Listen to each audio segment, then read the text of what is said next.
Hi friends, welcome back to Amul Hobbies. இன்னைக்கு நம்ம எண்ணெய் கத்திரிக்காய் குழம்பு எப்படி பண்ணலாம் அப்படிங்கிறத தான் பார்க்க போகிறோம். கத்திரிக்காயே பிடிக்காது அப்படின்னு சொல்கிறவங்க இந்த குழம்புல உள்ள கத்திரிக்காவை விட்டு வைக்கவே மாட்டாங்க. இந்த எண்ணெய் கத்திரிக்காய் குழம்பு ரொம்ப ரொம்ப டேஸ்ட்டாக இருக்கும். இந்த எண்ணெய் கத்திரிக்காய் குழம்பு வந்து பார்த்திங்கன்னா சமைச்ச உடனே சாப்பிட்றத விட அடுத்த நாள் வச்சு சாப்பிட்டிங்கன்னா இன்னும் ரொம்பவே டேஸ்ட்டாக இருக்கும்.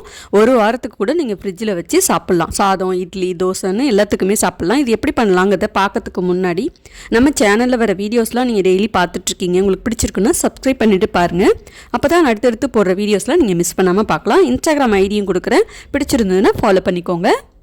முதல்ல குழம்புக்கு தேவையான அளவுக்கு புளி ஊற வச்சுக்கலாம். நெல்லிக்காய் சைஸ் அளவுக்கு புளி எடுத்திருக்கேன். சுடு தண்ணியில் ஒரு அரை மணி நேரம் அப்படியே ஊறட்டும். இந்த குழம்பு செய்யறதுக்கு 5 கத்திரிக்காய் எடுத்திருக்கேன். கத்திரிக்காய் வந்து பிஞ்சு கத்திரிக்காயாக பார்த்து வாங்கிக்கோங்க. அப்போ தான் வந்து குழம்புக்கும் நல்ல டேஸ்ட்டாக இருக்கும்.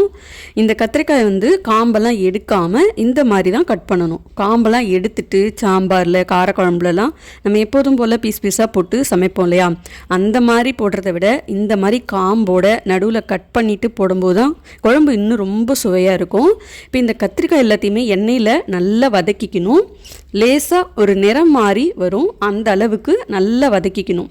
சாதாரணமாக காரக்குழம்புலாம் நம்ம எப்படி செய்வோம் அதே மாதிரி காரக்குழம்பு வச்சுட்டு அதில் எண்ணெயில் வதக்குன கத்திரிக்காவை சேர்த்து ஒரு சில பேர் எண்ணெய் கத்திரிக்காய் குழம்புன்னு வச்சுருவாங்க. ஆனால் நம்ம இன்றைக்கி மசாலாலாம் அரைச்சி இந்த எண்ணெய் கத்திரிக்காய் குழம்பு பண்ண போகிறோம்.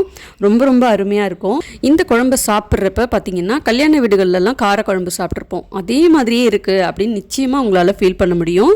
கத்திரிக்காயை வதக்கி தனியாக எடுத்துகிட்டு அதே கடாயில் கொஞ்சம் எண்ணெய் ஊற்றிட்டு வதக்கிறதுக்கு தேவையான பொருள்லாம் சேர்த்துக்கலாம். ஒரு பெரிய வெங்காயம், ஒரு தக்காளி, 4-5 பூண்டு பல், 1/4 இன்ச் அளவுக்கு இஞ்சியை தோல் சீவி பீஸ் பீஸாக கட் பண்ணி எடுத்துக்கோங்க. 1/4 ஸ்பூன் பெருஞ்சீரகம், 1/4 ஸ்பூன் ஜீரகம், 1/4 ஸ்பூன் மிளகு, 1 ஸ்பூன் குழம்பு மிளகாய்த்தூள், 1 ஸ்பூன் தனியாத்தூள், ஒரு கைப்பிடி அளவுக்கு தேங்காய். இது எல்லாத்தையும் நல்லா வதக்கிக்கணும். சட்னிக்கெல்லாம் நம்ம எப்படி வதக்குவோம் அந்த மாதிரி நல்லா வதக்கிக்கணும். இந்த வதக்கி அரைச்ச மசாலா சேர்த்து எண்ணெய் கத்திரிக்காய் குழம்பு செஞ்சு பாருங்கள், ரொம்ப ரொம்ப அருமையாக இருக்கும். இதே மாதிரியே எண்ணெய் கத்திரிக்காய் குழம்பு செஞ்சு பாருங்கள், நிச்சயமாக உங்களை யாருமே பாராட்டாமல் இருக்க மாட்டாங்க. இதே மாதிரி இன்னொரு தடவை செஞ்சு கொடுங்கன்னு சொல்லி தான் கேட்பாங்க. நல்லா வதக்கி ஆற வச்சுட்டு ஒரு மிக்ஸி ஜாரில் சேர்த்துக்கோங்க. இந்த கடாயிலே ஒரு 1/4 டம்ளர் அளவுக்கு மட்டும் தண்ணி சேர்த்து அரைச்சிக்கலாம். ரொம்ப தண்ணி விட்டு அரைச்சிட்டிங்கன்னா குழம்பு சுண்டுறதுக்கு டைம் எடுக்கும். இப்போ இந்த அளவுக்கு அரைச்சாச்சு, இது அப்படியே இருக்கட்டும்.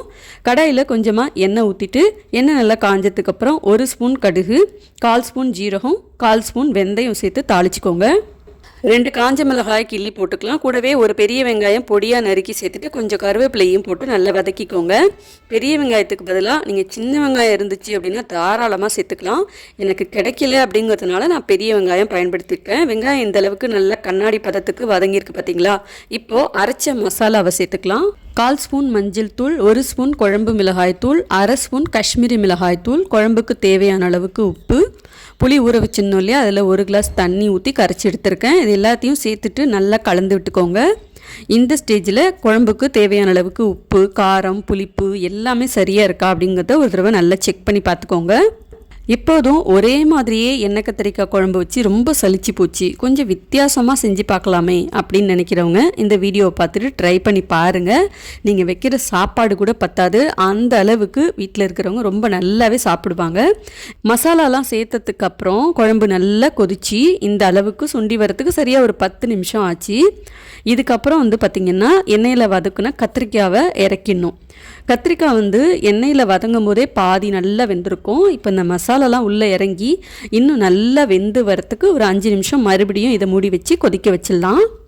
கடைசியாக ஒரு சின்ன துண்டு வெல்லம் மட்டும் இது கூடவே சேர்த்துட்டு நல்லா கலந்துக்கோங்க.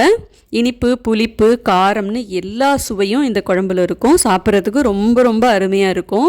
கத்திரிக்காய் ஏற்கனவே பாதி வெந்திருக்கும் வதக்கும் போது. இப்போது இந்த குழம்புல உள்ள மசாலாலாம் இழுத்துட்டு நல்லா இன்னும் வேகிறதுக்கு ஒரு 5 நிமிஷம் மட்டும் சிம்மில் வச்சு கொதிக்க வச்சுக்கலாம். அவ்வளோதான், பாருங்கள், எண்ணெய் பிரிஞ்சு சூப்பராக எண்ணெய் கத்திரிக்காய் குழம்பு ரெடி ஆகிடுச்சு.